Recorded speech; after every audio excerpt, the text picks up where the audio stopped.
Good morning friends. எல்லாம் ஜாலியாக இன்றைக்கி டேவை ஸ்டார்ட் பண்ணியிருப்பீங்கன்னு நினைக்கிறேன். இன்றைக்கி நான் உங்களுக்கு 2 விஷயத்தை பற்றி பேச போகிறேன். 2 விஷயம் அப்படிங்கிறத விட 2 தலைப்புகளில் நான் இன்றைக்கி பேச போகிறேன். என்னென்ன தலைப்பு அப்படிங்கிறத நான் முதல்லையே சொல்லிடுறேன். ஃபஸ்ட்டு வந்து மனிதர்களும் வாழ்க்கையும், இது வந்து முதல் தலைப்பு. 2வது தலைப்பு வந்து போர்கள் எங்கே தொடங்குகின்றன, இது வந்து 2வது தலைப்பு. இந்த 2 தலைப்பில் தான் நான் இன்றைக்கி பேச போகிறேன். சரி, நான் முதல் தலைப்புக்கு எடுத்துக்கிறேன். மனிதர்களும் வாழ்க்கையும்.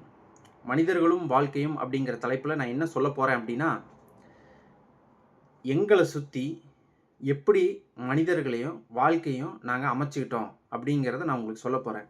நான் ஏன் இதை சொல்கிறேன் அப்படின்னா, இன்றைக்கி நாம் வாழ்கிற சூழ்நிலையில் டெக்னாலஜிக்கல் அட்வான்ஸ்மெண்ட்ஸ் இருக்குது, கார் இருக்குது. டக்குன்னு ஒரு மெசேஜ் அனுப்பணும் அப்படின்னா, ஒரு வாட்ஸ்அப் எடுத்து இப்படின்னு ஒரு மெசேஜை நம்ம கிளிக் பண்ணால் உடனே அடுத்த செகண்ட் மெசேஜ் போகுது. எனார்மஸ் டெக்னாலஜிக்கல் அட்வான்ஸ்மெண்ட்ஸ் வந்தாலும் இங்கே மக்களோட வாழ்க்கை முறைகள், மக்களோட வாழ்க்கை தரங்கள் உயர்ற மாதிரி தெரியல. அதனால தான் நான் இந்த முதல் தலைப்பில் நான் பேசுகிறேன். மக்களும் வாழ்க்கை முறையும் அப்படிங்கிற தலைப்பில் நான் என்ன சொல்கிறேன் அப்படின்னா, என்னோட அனுபவத்தை நான் உங்களுக்கு சொல்கிறேன். என்னோட அனுபவம் அப்படின்னா, என்னோட அனுபவம், எங்கள் அப்பா அம்மாவோட அனுபவம், எங்கள் தாத்தா அவங்களோட அனுபவங்கள். இவங்கெல்லாம் வந்து எப்படி தன்னை சுற்றி ஒரு மக்களையும் ஒரு சமுதாயத்தையும் அமைச்சு எப்படி இன்பமாக வாழ்ந்தாங்க அப்படிங்கிறத நான் உங்களுக்கு சொல்கிறேன். இது வந்து உங்களுக்கு வந்து ஒரு நல்ல மெசேஜாக இருக்கலாம். மக்களும் வாழ்க்கை முறையும் அப்படிங்கிற தலைப்பில் ஃபஸ்ட்டு நான் என்ன சொல்ல விரும்புகிறேன் அப்படின்னா, முதல்ல உங்கள் கையை பாருங்கள். கையில் வந்து 5 விரல்கள் இருக்குது, கரெக்டாக? இந்த 5 விரல்கள் இருக்குது. ஆனால் 5 விரல்களும் எப்படி இருக்குது? ஒவ்வொன்றும் ஒவ்வொரு நீளத்தில் இருக்குது. கட்டை விரல் தடிமனாக இருக்குது, ஆனால் வந்து சின்னதாக இருக்குது. சுண்டு விரல் அதுவும் சின்னதாக இருக்குது. இந்த மிடில் ஃபிங்கர் பெருசாக இருக்குது. ஆனால் இந்த விரல்கள் எல்லாமே வந்து ஒரே நீளத்தில் இல்லை, ஆனால் வந்து ஒவ்வொரு நீளத்தில் இருக்குது. ஒவ்வொரு நீளத்தில் இருக்கிற காரணம் அது வந்து ஒவ்வொரு பயன்பாட்டுக்கு உகந்தது அப்படிங்கிறது தான் இந்த விரல்கள் சொல்லுது. இந்த விரல்கள் என்ன அப்படின்னா, இந்த விரல்கள் தான் நம்மளை சுற்றி இருக்கிற மனிதர்கள். இந்த கை என்ன அப்படின்னா, இந்த கை தான் வந்து வாழ்க்கை. வெறும் கை இல்லைங்க, இது வாழ்க்கை. இந்த வாழ்க்கை வந்து வெவ்வேறு நீளத்தில் இருக்கிற மனிதர்களை ஒன்றா கட்டமைச்சிருக்குது. இதுதான் வந்து நம்ம இந்த கையை வச்சு நான் இன்றைக்கி உங்களுக்கு சொல்கிற ஃபிலாசபி. இப்போ நான் விரிவாக சொல்கிறேன். இப்போது நீங்கள் வந்து ஒரு வீட்டில் இருக்கிறீங்கன்னு வச்சுக்கலாம். இப்போ உங்கள் வீட்டில் இருக்கிறீங்க அப்படின்னா, உங்களுக்கு வந்து ஒரு கான்டாக்ட் தேவைப்படும். உங்களை விட நல்ல அறிவாளியாகவும் புத்திசாலியாகவும் இருக்கிற ஒருத்தரோட இணைப்பு, கான்டாக்ட் வந்து உங்களுக்கு தேவைப்படலாம். நீங்கள் போய் அவங்களோட பழக்க வழக்கங்கள் வச்சுட்டு, அவங்களோட ஃப்ரெண்ட்ஷிப்பை வச்சுட்டு ஒரு வாழ்க்கையை வாழ விரும்புவீங்க. இதுதான் வந்து சாதாரண மனிதர்கள் தற்போது இப்படித்தான் அவங்களோட வாழ்க்கை முறையை கட்டமைக்கிறாங்க. இப்படி வாழ்க்கை முறையை கட்டமைக்கிறதுக்கான முதல் படி இப்படி தான் அமையுது. இதில் நீங்கள் என்ன தெரிஞ்சுக்கணும் அப்படின்னா, உங்களுக்கு வந்து எண் கணிதத்தை வச்சு சொல்கிறேன், நம்பர்ஸை வச்சு சொல்கிறேன். ஒரு சின்ன ஸ்டோரி. உங்களுக்கு வந்து 20 வரைக்கும் தெரியுதுன்னு வச்சுக்கலாம். நம்பர் 20 வரைக்கும் உங்களுக்கு தெரியுதுன்னு வச்சுக்கலாம். ஓகேவா? இதுதான் உங்களோட அறிவு. இந்த 20 வரைக்கும் தெரியுது அப்படின்னா நீங்கள் என்ன பண்ணுவீங்க அப்படின்னா, எனக்கு 20 வரைக்கும் தெரியுது, இதுக்கு மேலே நான் முன்னேறணும் அப்படின்னா நீங்கள் என்ன பண்ணுவீங்க அப்படின்னா, 25 தெரிஞ்சவன் யார், 30 தெரிஞ்சவன் யார், 35 தெரிஞ்சவன் யார் அப்படின்னு சொல்லி நீங்கள் ஒவ்வொருத்தராக வந்து தேடி போவீங்க. கரெக்டாக? உங்களுக்கு 20 தெரிஞ்சிருக்குது. சரி, 25 தெரிஞ்சவது யார், அவங்களோட போய் ஒரு ஃப்ரெண்ட்ஷிப் வச்சுக்குவீங்க. அடுத்தது 30 தெரிஞ்சது யார், அவங்களோட போய் ஒரு ஃப்ரெண்ட்ஷிப் வச்சுக்குவீங்க. 20லேருந்து 25 தெரிய வரைக்கும் உங்களுக்கு அந்த ஃப்ரெண்ட்ஷிப்பு, பழக்க வழக்கங்கள், பரிமாற்றங்கள் எல்லாமே வந்து ரொம்ப இனிமையாக தெரியும்.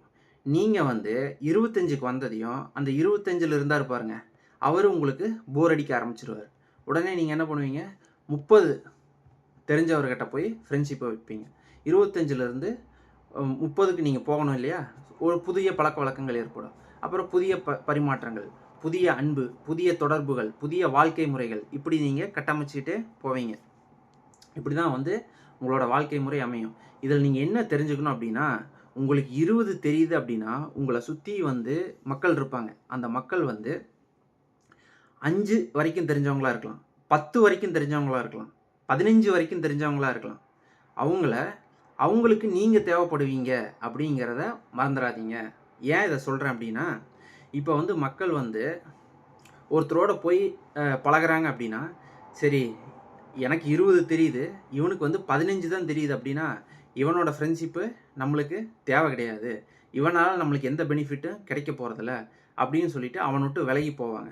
இது எதுக்கு சொல்கிறேன் அப்படின்னா, உங்கள் வீடு இருக்குது அப்படின்னா, உங்கள் வீட்டை சுற்றி ஒரு 10 வீடுகள் இருக்குதுன்னு வச்சுக்கோங்க.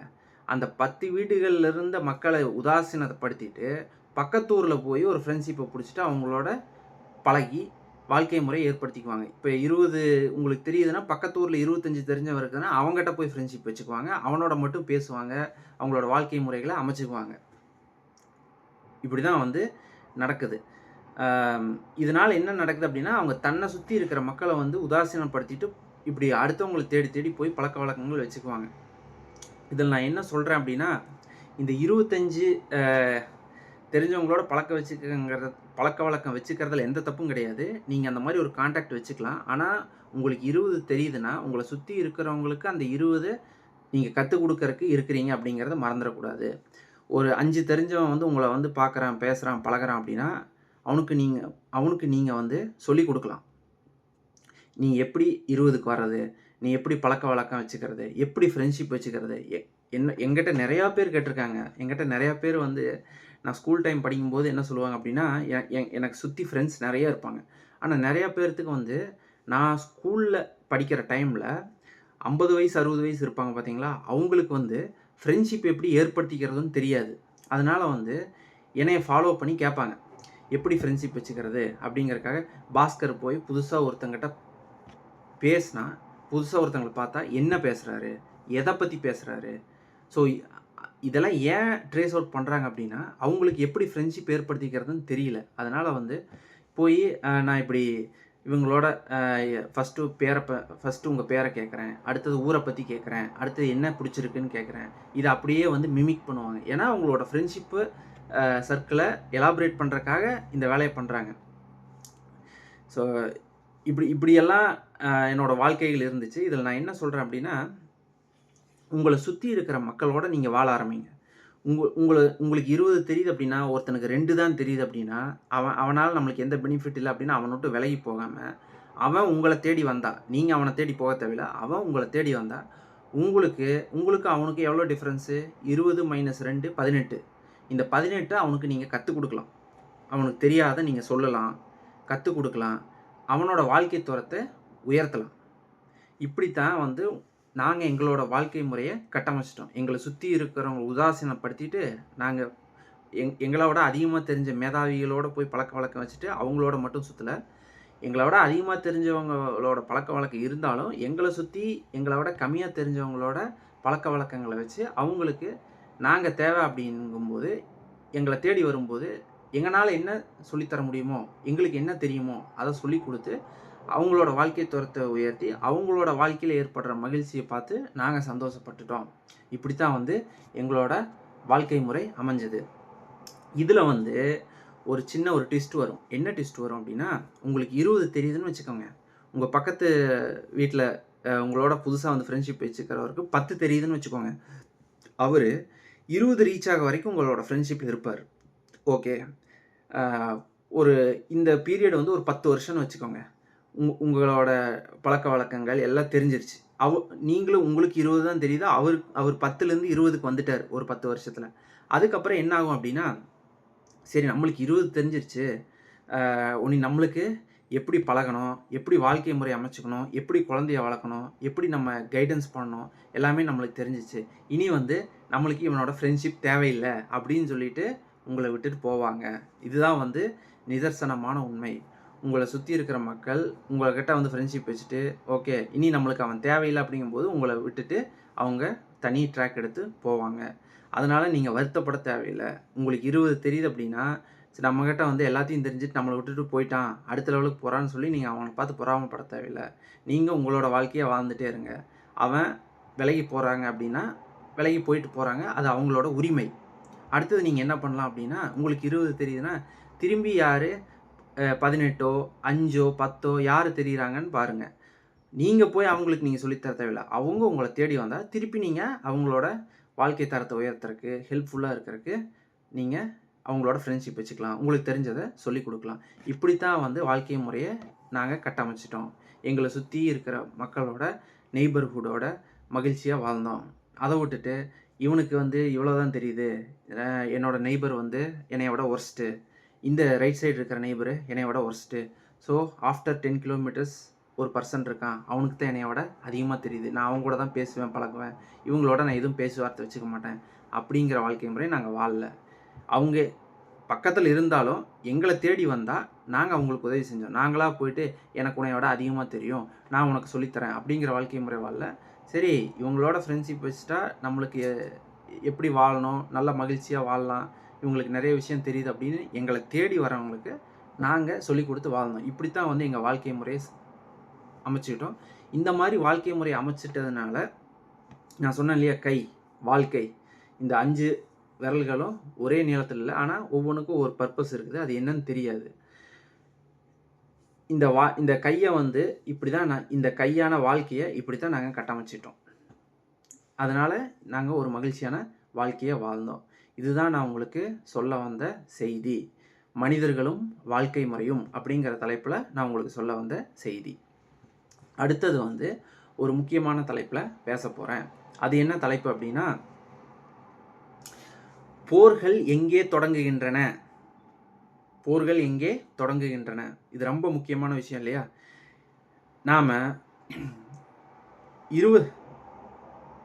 21st செஞ்சுரியில் 21st செஞ்சுரி, எனக்கு எந்த செஞ்சுரின்னு கூட தெரியல, சரி நான் 21st செஞ்சுரின்னு எடுத்துக்கிறேன். அதை பற்றி நான் தப்பாக இருந்தாலும் வருத்தப்பட போகிறதில்ல.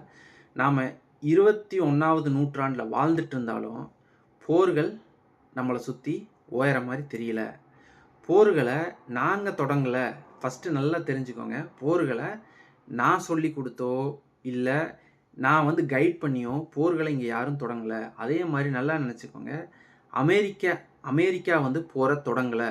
அமெரிக்க அதிபர் டொனால்ட் ட்ரம்ப்பு போரை தொடங்கவில்லை.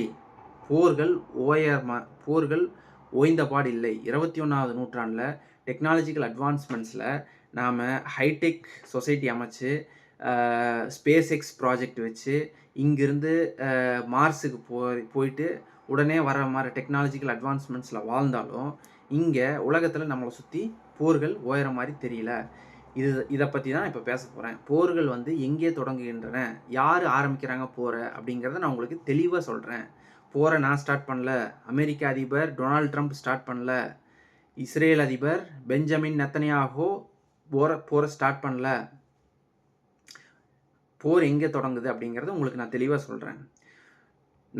நம்ம வரலாறை கரெக்டாக படிச்சிருந்தோம் அப்படின்னா அதில் வந்து 2 போர்கள் தவிர்க்க முடியாதது. ஒன்று ஃபர்ஸ்ட் வேர்ல்டு வார், முதலாம் உலகப்போர். 2வது செகண்ட் வேர்ல்டு வார், 2ஆம் உலகப்போர். இப்போ வந்து ஒரு போர்கள் நடந்துட்டு இருக்குது. உலகமே போரில் தான் இருக்குது, எல்லா இடத்துலையும் சண்டை. இப்போ வந்து முதல் வந்து யுக்ரைன் ரஷ்யா மேலே போர் தொடுத்தது, யுக்ரைன் ரஷ்யாவும் அடிச்சுக்கிட்டாங்க. 2வது வந்து என்னாச்சு, இப்போ வந்து இஸ்ரேலும் ஈரானும் சண்டை போடுறாங்க. போர்கள் ஓய்ந்தபாடு இல்லை. போர்கள் யார் தொடங்குறாங்க அப்படின்னா, நான் எனக்கு வந்து ஒரு 37 வயசு ஆச்சு, 36 வயசு ஆச்சு. என்னோட அனுபவத்தில் உலகத் தலைவர்களோட அரசியலை கரைச்சி குடித்து அந்த அனுபவபூர்வமாக நான் சொல்கிறேன். அனுபவபூர்வமாக சொல்கிற செய்தி என்ன அப்படின்னா, போர்களை நீங்கள் தடுக்கவே முடியாது. எந்த உலகத்துக்கு எந்த கிரகத்துக்கு போனாலும் போர்களை தடுக்க முடியாது. இப்போ நம்ம 21வது நூற்றாண்டில் இருக்கிறோம். நல்லா ஞாபகம் வச்சுக்கோங்க, 25வது நூற்றாண்டுக்கு போகும்போது 25வது நூற்றாண்டுக்கு போனாலும் இந்த உலகத்தில் போர்கள் நடக்கும். போர்களை யாரும் தடுத்து நிறுத்த முடியாது. போர்கள் தொடர்ந்து நடந்து கொண்டே தான் இருக்கும். ஏன் நடக்குது அப்படிங்கிறத நான் இப்போ உங்களுக்கு தெளிவாக சொல்கிறேன்.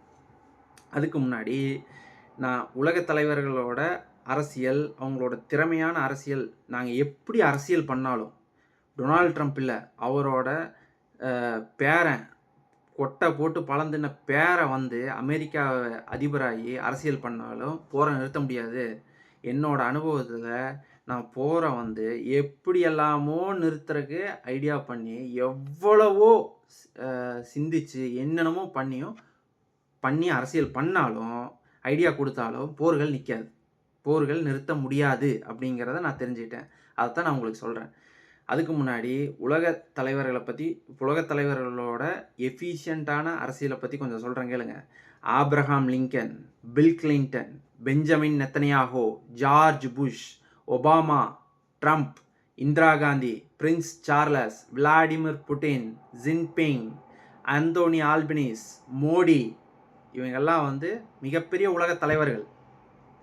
இந்த உலகத் தலைவர்கள் எப்படி அறிவை யோசித்து இங்கே போர்களை நிறுத்தலான்னு நினச்சாலும் அவங்களால அவங்கவுங்க வாழ்ந்த காலத்தில் போர்களை நிறுத்த முடியல. அதுதான் உண்மை. ஏன் நிறுத்த முடியல அப்படிங்கிறத உங்களுக்கு தெளிவாக சொல்கிறேன் கேளுங்க. தற்போது உலக சண்டை நடக்குது பார்த்தீங்களா, அதுக்கான காரணம் என்ன அப்படின்னா, என்னோட யூகத்தின் அடிப்படையில் சொல்கிறேன். 2 விஷயம். ஒன்று வந்து என்ன அப்படின்னா, மன்னர்கள் ஆண்டார்கள், மக்களை வந்து கொடுமைப்படுத்தி வச்சுருந்தாங்க. மன்னர்கள் வந்து உயர்ந்த ஜாதி, இங்கே மக்கள் வந்து தாழ்ந்த ஜாதி. மன்னர்களே எப்போவுமே ஆட்சி பண்ணணும்னு நினைக்கிறாங்க. தாழ்ந்த ஜாதி, அதாவது சாமானிய மக்கள்கள் வந்து ஆட்சி பண்ணக்கூடாது அப்படின்னு நினைக்கிறாங்க. அதனால வந்து நம்ம மன்னர்களை விடக்கூடாது. சாமானிய மக்கள், அதாவது வந்து கீழ்நிலையில் இருக்கிற மக்கள் தான் நம்ம ஆட்சி பண்ணணும், அதுக்காக நம்ம சண்டை போடுறோம் அப்படின்னு உங்களுக்கு ஒரு காரணத்தை சொல்லியிருக்காங்க. இது வந்து காரணம் 1. 2வது காரணம் என்ன அப்படி தெரியுமா? அறிவாளிகள், முட்டாள்கள். அறிவாளிகள் வந்து இந்த உலகத்தை ஆள்கிறார்கள். முட்டாள்கள் நாம் அவங்களோட ஆளுமைக்கு தகுந்த மாதிரி இருக்கிறோம். ஆனால் வந்து நாம் இந்த சிச்சுவேஷனை மாற்றணும். முட்டாள்கள் நாம் உலகத்தை ஆளணும், அறிவாளிகள் நாம் சொல்கிறத கேட்கணும் அப்படிங்கிற 2வது காரணத்தை உங்களுக்கு சொல்லியிருக்காங்க. இது முதல்ல சொன்ன காரணமான மன்னர்களும் சாமானிய மக்களுக்கான போர் இது அப்படின்னு சொன்னதும் பொய். 2வது அறிவாளிகளுக்கும் முட்டாள்களுக்கும் நடக்கிற சண்டை அப்படின்னு சொன்னதும் பொய். உண்மையான காரணம் என்ன அப்படின்னா, 1ஆம் உலகப் போர் நடந்துச்சு, புரிஞ்சுச்சா? 2வது உலகப் போர் நடந்துச்சு. இப்போவும் வந்து 3ஆம் உலகப் போருக்கு ஈக்குவலான சண்டைகள் நடந்துட்டு இருக்குது.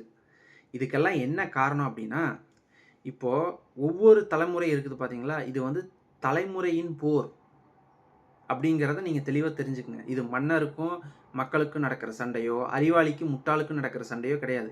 இதெல்லாம் ஒரு ஜோடிக்கப்பட்ட காரணங்கள். ஒரு காரணம் வேணும், அவ்வளோதான். சண்டைக்கு ஒரு காரணம் வேணும், அதனால் அறிவாளிக்கும் முட்டாளிக்கும் சண்டைக்கு ஒரு காரணம் வேணும், அதனால் மன்னர்களுக்கும் சாமானிய மக்களுக்குமான சண்டை அப்படின்னு ஒரு அருமையான ஜோடிக்கப்பட்ட காரணங்கள்.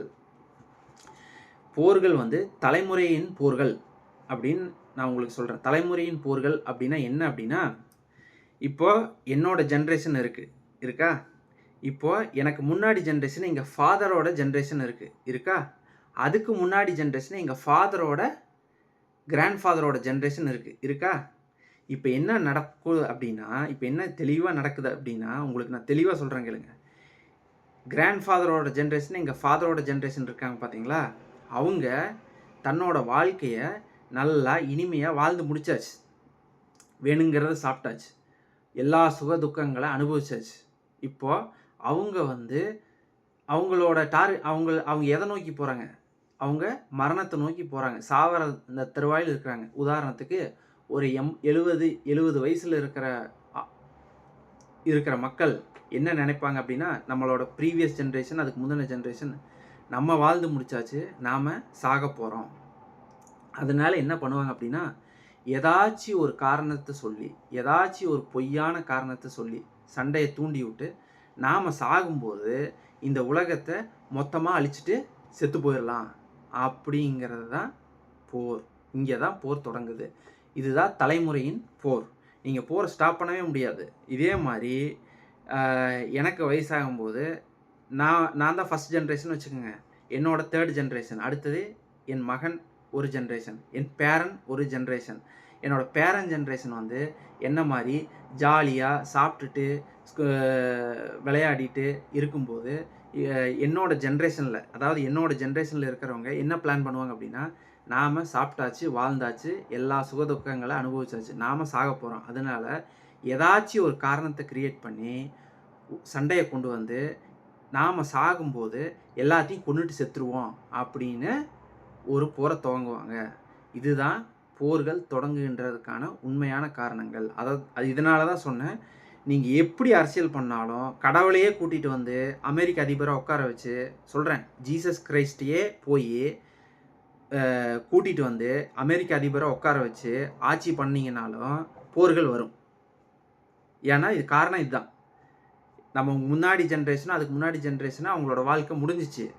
அவங்க சாகும்போது மொத்தமாக எல்லாத்தையும் கொண்டுட்டு செத்துடலாம் அப்படிங்கிறதுக்காக தான் இந்த போர் வருது. அதனால் நீங்கள் எந்த ஜென்ரேஷன் போனாலும், எந்த பிளானட் போனாலும் போர்களை தடுக்க முடியாது. போர்கள் நிகழ்ந்துகிட்டே தான் இருக்கும். 3ஆம் உலகப் போர் வரும், 4ஆம் உலகப் போர் வரும், 5ஆம் உலகப் போர் வரும். போர்களை நீங்கள் எப்படி அரசியல் பண்ணாலும் தவிர்க்க முடியாது. அதான் சொல்லிட்டேன், நான் முதல்லயே சொன்னேன் இல்லையா, Abraham Lincoln, Bill Clinton, Benjamin Netanyahu, George Bush, Obama, Trump, Indira Gandhi, Prince Charles, Vladimir Putin, Jinping, Anthony Albanese, Modi, என்ன உலகத் தலைவர்கள் இவர்கள்லாம் ஆண்டாச்சு. இவர்கள் ஆண்டாலும் போர்களை நிறுத்த முடியவில்லை. போர்கள் நிறுத்த முடியாது. அதை முதல்ல தெரிஞ்சுக்கோங்க. போர்களை நிறுத்த முடியாது. போர்கள் எப்படியா இருந்தாலும் ஏதோ ஒரு ரூபத்தில் வரும்.